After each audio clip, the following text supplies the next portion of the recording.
Se familiariser avec la manœuvrabilité du navire, que comme on se le cachera pas, qu'on le connaissait pas vraiment parfait. Ça fait qu'on a eu des vents assez corsés, puis on a pu voir quoi c'est que le navire était capable de faire. Puis surtout de s'habituer avec une manœuvrabilité. Comme exemple, pour entrer ici dans le quai à Cap-Romol, on est restreint un peu dans l'espace. Mettons 50 pieds à passer d'un avant, puis 50 pieds à passer à l'arrière. Fait que c'était un peu comme virer un navire sur un dixaine là, sur place. Là. Ça fait que c'était un peu compliqué. Mais... Moi, je suis confiant parce que on a le bateau qu'il nous fallait depuis des années, qui est flambant neuf. Ça a fait une pointe de la technologie. On a pogné des bonnes tempêtes, je peux dire, à la fin de l'été, là.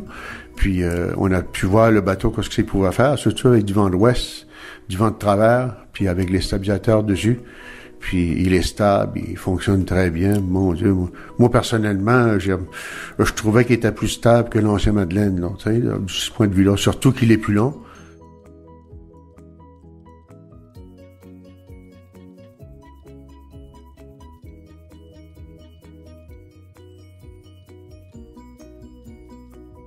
L'année prochaine, c'est si on aurait nos quais adéquats, mais là, ça ira vite parce que tout sera à la main. Fait que, on est habitués, nous autres, on attachait le bateau, puis c'était fini, pour ça, tout près du chargement, tu sais, tout le monde était là.